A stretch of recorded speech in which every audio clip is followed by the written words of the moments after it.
നമ്മൾ പറയുമല്ലോ ഈ സീരിയലിന് ഒരു പരിധി വരെ ഓഡിയൻസിനെ ഭയങ്കര സ്വാധീനിക്കാൻ പറ്റുമെന്ന്. ഇപ്പൊ ഈ സീരിയലിൽ തന്നെ വരുമ്പോ ഇപ്പൊ രൂപശ്രീ എന്ന് പറഞ്ഞിട്ടുള്ള ക്യാരക്ടർ, അതായത് മരുമകളെ ചീത്ത പറയുന്നുണ്ട് അതേസമയം സ്നേഹിക്കുന്നുണ്ട്. അപ്പൊ അങ്ങനെ തോന്നിയിട്ടുണ്ടോ? അതായത് സീരിയൽസ് വഴി ഓഡിയൻസ് ഇതിപ്പോ സീരിയൽ നല്ല സിനിമയാണെങ്കിലും എന്താണെങ്കിലും ഒരു ആൾക്കാരത് കാണുമ്പം കുറെയൊക്കെ ഇൻഫ്ലുവൻസ് ആവും. പക്ഷെ അത് നമ്മളുടെ ലൈഫിൽ പകർത്തേണ്ട കാര്യമാണോ അല്ലയോ എന്നുള്ളത് അവനവൻ തന്നെ ചിന്തിക്കേണ്ട. എല്ലാവർക്കും ഉണ്ട് വിവേചന ശക്തി എന്ന് പറഞ്ഞ സംഭവം, വിവേചന ബുദ്ധിയുണ്ട്.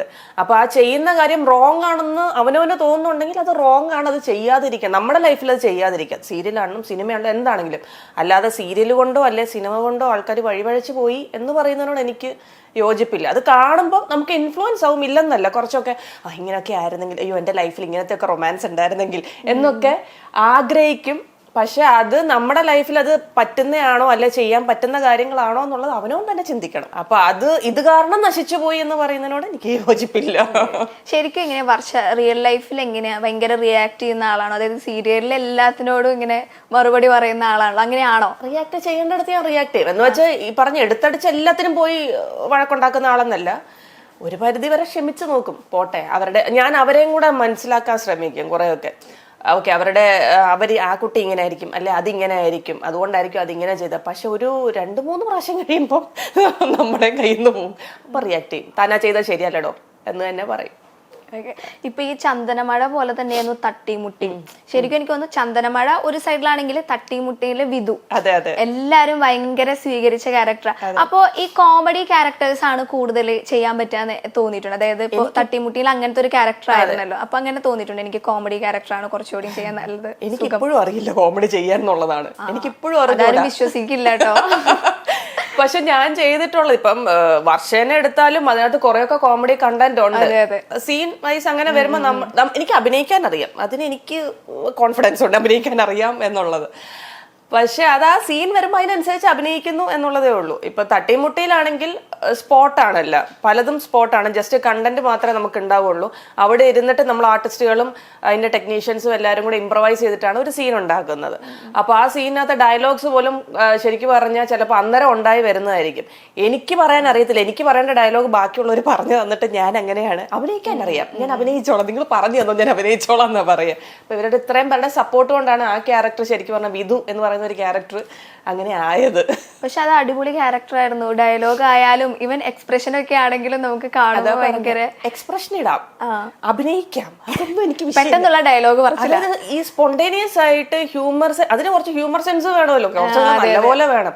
അടുത്ത കൗണ്ടർ എന്ത് പറയണം എന്നുള്ളത് നമ്മൾക്ക് ചിന്തിക്കാനുള്ള ഒരു സെൻസ് വേണം. അതെനിക്കില്ല, അതില്ല എനിക്ക്. പിന്നെ കൂടെ ഉള്ളത് മഞ്ജു ചേച്ചിയാണ്, ലളിതാമ്മ ഭയങ്കര കോമഡി ആയിട്ടുള്ളതാണ്. അവരൊക്കെ എന്ന് പറഞ്ഞു കഴിഞ്ഞാൽ വീട്ടിൽ സംസാരിക്കുന്ന പോലെ അവർ ഇത്രയും വർഷമായി, അവർക്ക് ആ ഒരു ചിന്തയൊക്കെ ഉള്ള ആൾക്കാരാണ്.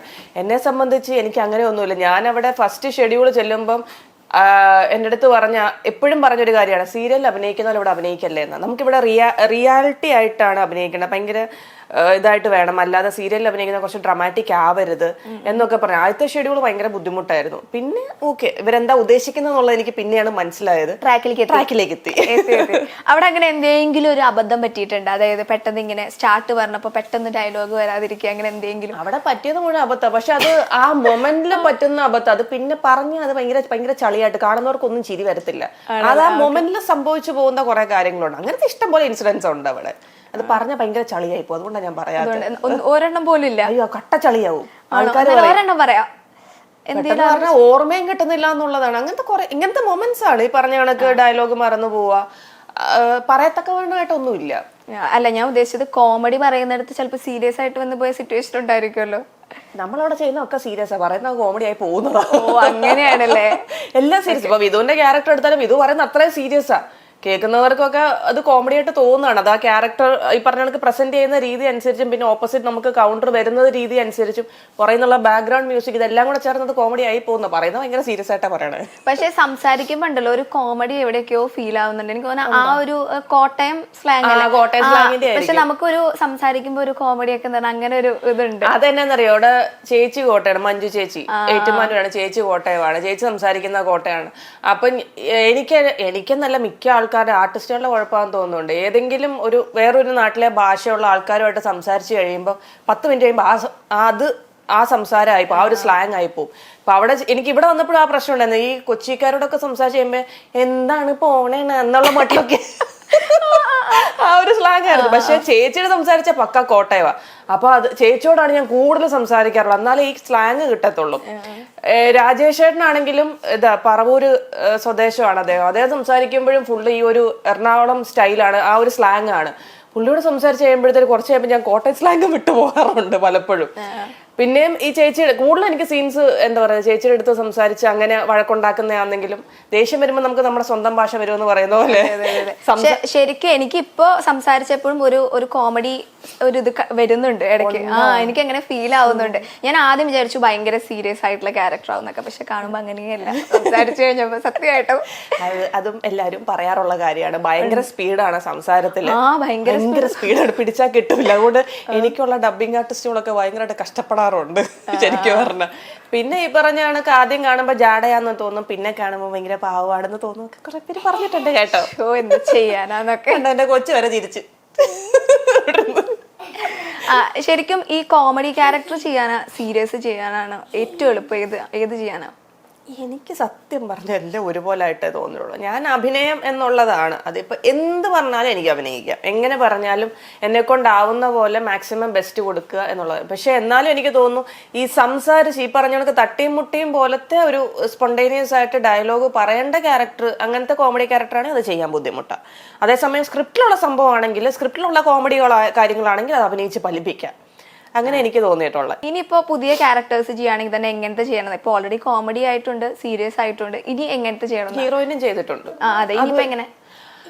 ഇനിയിപ്പോ എനിക്ക് തോന്നുന്നു കൂടുതലും വില്ലത്തി വേഷങ്ങളാ വരുന്നത്. ഇനിയിപ്പോ അത് മാറിയിട്ട് പുതിയ ക്യാരക്ടേഴ്സ് വരട്ടെ, ആൾക്കാർ മാറി ചിന്തിക്കട്ടെ എന്നെ കൊണ്ട് എന്ത് ചെയ്യാൻ പറ്റും എന്നുള്ളത്. ഈ പറയുന്ന ഒരു പാവമായിട്ടുള്ള കുട്ടി അങ്ങനെയൊക്കെ അത് എന്നെ കൊണ്ട് പറ്റുമെന്ന് തോന്നില്ല. ഓൾറെഡി ഞാൻ അത് ചെയ്തിട്ടുമുണ്ട്. അഴകി എന്ന് പറയുന്ന ഒരു തമിഴ് സീരിയലിൽ ആദ്യത്തെ ഒരു കുറെ അധികം ഇത് ഫുള്ള് കണ്ണീരും കാര്യങ്ങളുമായിട്ട് ഫുൾ ടൈം കരച്ചിലും കാര്യങ്ങളും അങ്ങനത്തെ ഒരു ക്യാരക്ടർ ചെയ്തിട്ടുണ്ട്. പക്ഷെ അതും ഞാൻ ചെയ്തിട്ടുണ്ട്. പക്ഷെ എനിക്ക് അഭിനയിക്കാൻ കുറച്ചുകൂടെ സാധ്യതയുള്ള ഇതൊക്കെ തോന്നിയിട്ടുള്ളത് ഈ പറഞ്ഞ വില്ലൻ ക്യാരക്ടേഴ്സ് ചെയ്യാനും. ഈ കോമഡി ചെയ്യുമ്പോഴും കുറച്ചൊക്കെ എന്തെങ്കിലും നമുക്ക് റെസ്ട്രിക്ഷൻസ് ഇല്ല, എന്ത് വേണേലും കാണിക്കാം എന്നുള്ള, എങ്ങനെയും റിയാക്ട് ചെയ്യാം. അത് വില്ലനാണെങ്കിലും കോമഡി ആണെങ്കിലും. അല്ലെങ്കിൽ പിന്നെ നായിക ഭയങ്കര ബോൾഡായിട്ടുള്ള ക്യാരക്ടർ ആയിരിക്കണം.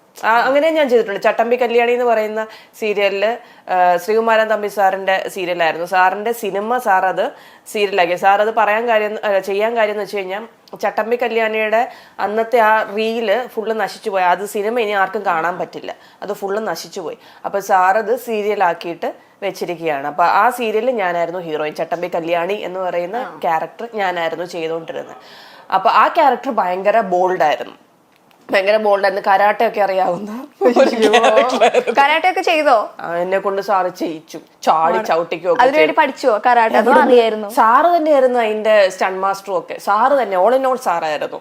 സാറ് തന്നെ ചാടി ചവിട്ടിക്കോ, രണ്ടുപേരുടെ കയ്യെ പിടിച്ചോ, ചാടി ചവിട്ടിക്കോ എന്നൊക്കെ പറഞ്ഞിട്ട് ഞാൻ ചാടി ചവിട്ടി. അന്ന് എനിക്ക് കുറച്ചുകൂടെ വണ്ണവും ഉണ്ട്, എന്നെ കൊണ്ട് കൂട്ടിയാൽ കൂടുന്നൊരു കാര്യമായിരുന്നില്ല. പക്ഷെ സാറ് ജയിച്ചു, ഞാൻ ചെയ്തു. അങ്ങനെ ബോൾഡായിട്ടൊരു ക്യാരക്ടറൊക്കെ ചെയ്തിട്ടുണ്ട്. ഫുൾ കണ്ണീര് ക്യാരക്ടർ അല്ലായിരുന്നു അത്. ആവശ്യത്തിനുള്ള കളി, ആ സെന്റിമെന്റ് സീൻസ് വരുമ്പോൾ ഉള്ള ഒരു കരച്ചിലും കാര്യങ്ങളും അങ്ങനെ ഉള്ളു. ബാക്കിയൊക്കെ നല്ല ബോൾഡ് ക്യാരക്ടർ ആയിരുന്നു.